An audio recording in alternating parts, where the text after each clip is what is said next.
Good morning.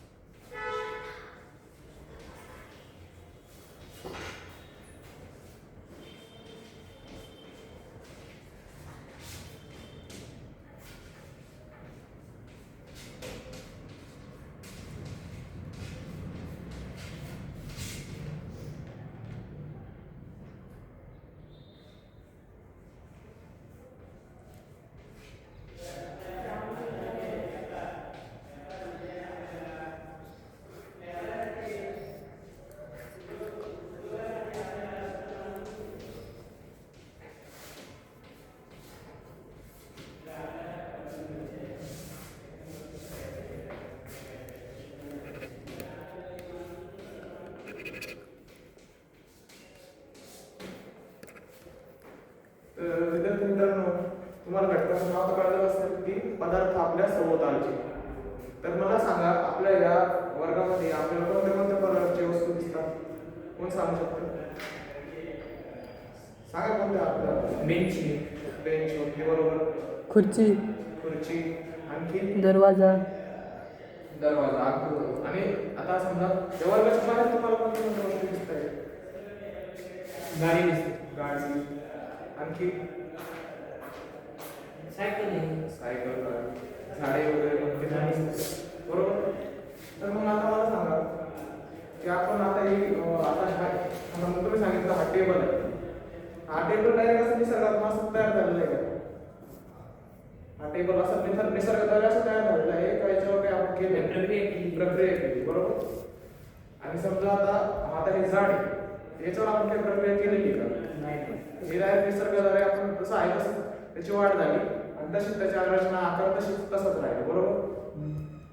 तर आपल्याला आज हे शिकायचं आहे की आज आपण म्हणजे मनुष्याने ज्या गोष्टी तयार केलेल्या आहे आणि निसर्गाने ज्या गोष्टी तयार केलेल्या आहे त्याची काय संकल्पना आहे याबद्दल आपण थोडीशी आज माहिती जाणून घेऊ. तर घटक असे आहे आपले नैसर्गिक पदार्थ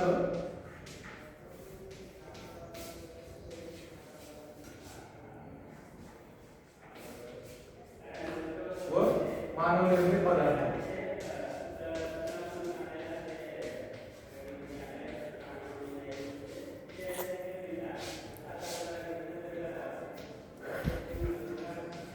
सगळ्यांना आपल्या वयामध्ये उपघटकाचं नाव लिहून घ्या. तर आता जसं महेशने सांगितलं की हा टेबल आपण मानवाने तयार केलेलं आहे, याच्यावर काहीतरी प्रक्रिया झाली, त्यानंतर मानवाने असा याची समजा आकार ठरला असेल की आपल्याला हा एवढा साईजचा टेबल पाहिजे, मोठा साईजचा पाहिजे. याचा पहिले आकार ठरला, मग याचा कलर ठरला, याची कृती याची आकृती कशी तयार झाली, त्याला 4 पाय करायचे का 5 पाय करायचे, हे सगळं माणसाने पहिले याची रचना तयार केली, त्यानंतर त्याच्यावर प्रक्रिया करून मग आपल्याला असा टेबल आपल्याला दिसतोय, बरोबर. तर या प्रक्रियेला म्हणजे ज्या घटकांपासून हा तयार झालेला आहे ते कोणी तयार केलेला? माणसं आहे. त्यामुळे अशा या घटक या टेबलला आपण काय म्हणू शकतो की हा टेबल कसा आहे? मानवनिर्मित टेबल, बरोबर. यालाच आपण म्हणतो मानवनिर्मित पदार्थ.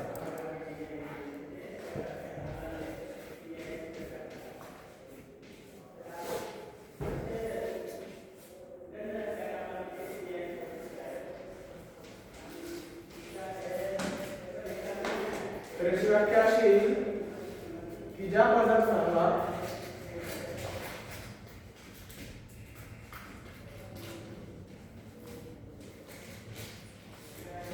माणसाने निर्माण केलेले माणसाने किंवा मानवाने निर्माण केले आहे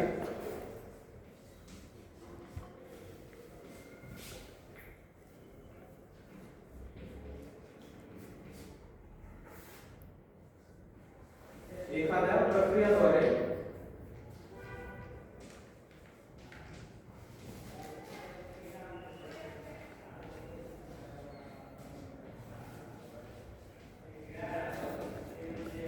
आपल्या सोयीसुविधांसाठी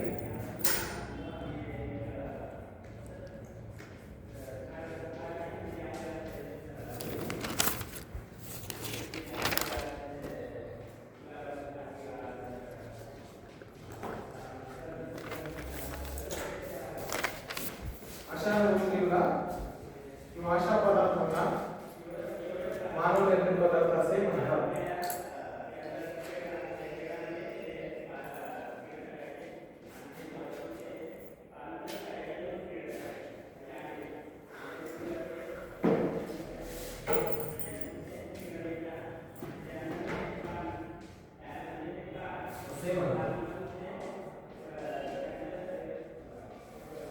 तर तुम्हाला कळलं सर्वांना मानवनिर्मित पदार्थ म्हणजे काय असतं. आता मला याचे उदाहरण कोण कोण सांगते. मानवनिर्मित आपल्याला कोणते कोणते आपल्या सभोवताली मानवनिर्मित पदार्थ दिसतात. कोण सांगेल उदाहरण याचे दोन तीन.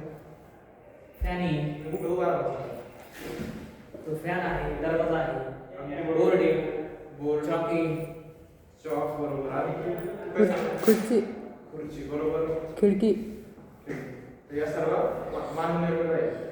आता आपण मानवनिर्मित तर पाहिले की आपण आता आम्ही तुम्हाला सांगितलं निरीक्षण करायला सांगितलं. तुम्ही सांगितलं की झाडं झुडपं हे निसर्गाद्वारे तयार झालेली. हे कोणी मानवाने बनवली का?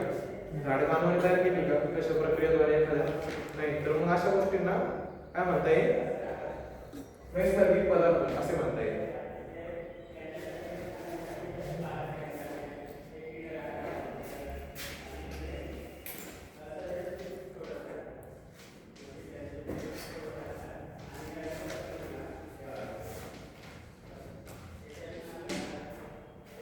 नैसर्गिक पदार्थ जे व्याख्या देऊन घ्या की ज्या गोष्टी पदार्थांची निर्मिती ही निसर्गाद्वारे होते.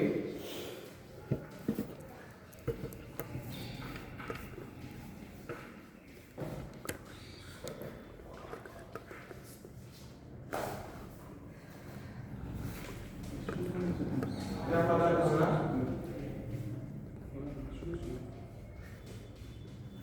नैसर्गिक पदार्थ असे म्हटले जाते.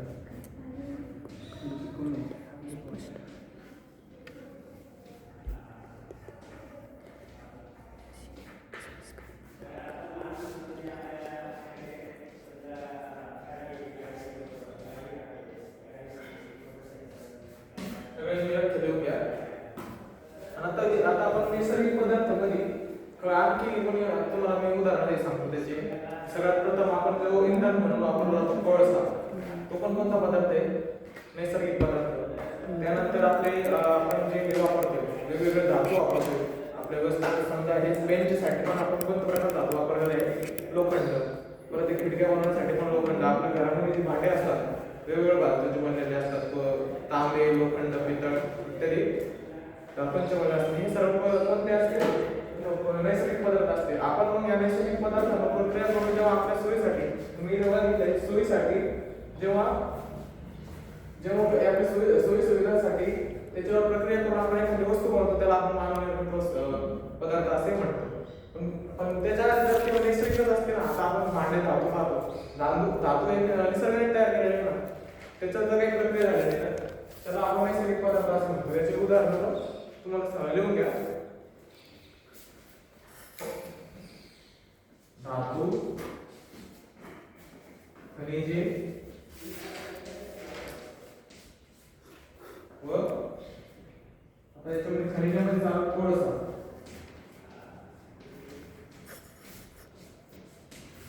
वनस्पती, झाडे झुडपे हे सुद्धा नैसर्गिक पदार्थांमध्ये झाले.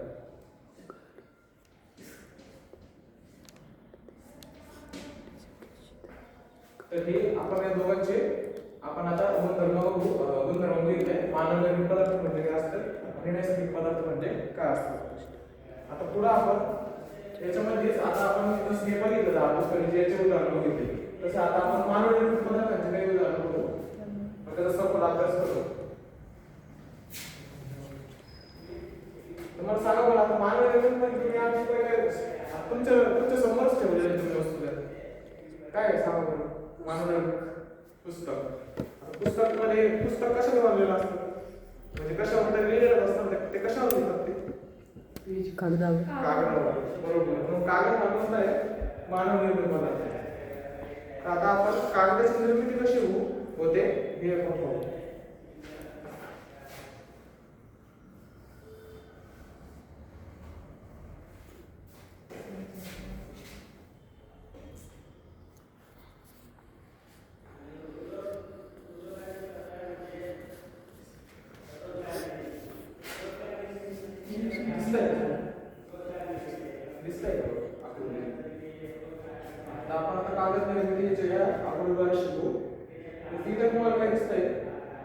वृक्ष झाडापासून म्हणजे लाकडापासून एक बृहस्पती असं नावाचं एक झाड असतं, ते जास्त करून ते आपल्याला कागद निर्मितीसाठी वापरलं जाते.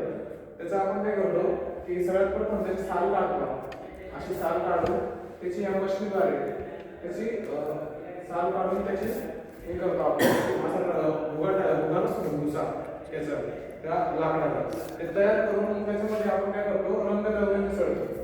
रंगद्रव्य त्याच्यावर सरळ मिसळत मग त्याच्यानंतर ते काय होतं ते साल आहे ना एकदम असं 3-4 तास ते मिसळत असते या मशीनद्वारे.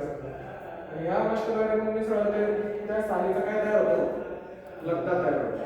आणि मग त्या लगद्याने अशा विशिष्ट पद्धतीच्या मशीनने रोलर्स आहे त्या रोलर्सने लगदा त्याचा आकार बदलतो, सरळ सरळ चालत असतो त्या सालीवर. ते असं चालत येते का त्याचा असा रोल बनतो. आणि मग याला विशिष्ट आकार आता आपलं समजा गोल कागद आहे, कोणी असं चौकोन कागद असे कापून मग आपल्याला वापरातली कागद आपल्याला मिळतो. समजतं सांगा तर हा झाला कागद निर्मितीचा. आणि अजून तुम्ही कसं जाता तुम्ही स्टेशनरी वापरता त्याच्यामध्ये कोणता वापरता पेन्सिल समजा आपण काय वापरतो खोड रबर. रबर सुद्धा एक खूपच महत्त्वाचा एक मानवनिर्मित पदार्थ आहे. त्याच्यापासून मी आपण भरपूर गोष्टी अशा आहेत की त्या आपल्या दैनंदिन जीवनामध्ये आपण वापरतो, तर त्याची आपण आज निर्मिती करू. आता रबर हा सुद्धा आपल्याला झाडापासूनच मिळतो. आपल्याला म्हणजे निसर्गापासून आपण किती काही बनवू शकतो या गोष्टीतून आपल्याला कळतं. झाडामध्ये काय असतं एका प्रकारचा लेटेक्स नावाचं हे असतं द्रव्य असतं, म्हणजे त्याला आपण पीक सुद्धा म्हणतो. तर ते द्रव्य आपण एका भांड्यामध्ये साचून घेतो पहिले आणि साचवल्यानंतर मग त्याला एका विशिष्ट तापमान देतो की मग त्याची इथं आपण तापमान दिलं गॅसवर ते तापमान देऊन त्याच्यामध्ये सुद्धा एक गंधक वेगळ्या प्रकारचे विशिष्ट गंधक मिसळतात. आणि ते गंधक मिसळून जेव्हा ते असं मिक्स करत असतात ते आणि नंतर त्याचं वातावरण ते थंड झालं का मग आपल्याला रबर मिळतं. त्या रबरपासून आपल्याला भरपूर गोष्टी मिळतात. तुम्ही जसं सांगितलं खोड रबर, चेंडू खेळायचा लहान मुलांचा चेंडू असतो, परत आपण आपल्या गाड्यावर जे टायर्स वापरतो त्या सुद्धा रबर आपल्याला तसे मिळते. त्यानंतर विशिष्ट प्रकारचे खेळणे असतात, लहान मुलांना खेळणे वगैरे वापरतात ते सुद्धा रबरापासून बनलेले असतात. तर अशा पद्धतीने आज आपण कागद निर्मिती आणि रबर निर्मिती ही कशी होते हे आपण आज बघितले. हे मानव निर्मितीचे घटक आहेत. तर मग आता सगळ्यांना कळालं काय असते मानव निर्मित पदार्थ म्हणजे काय आणि नैसर्गिक पदार्थ म्हणजे काय कळलं सर्वांना.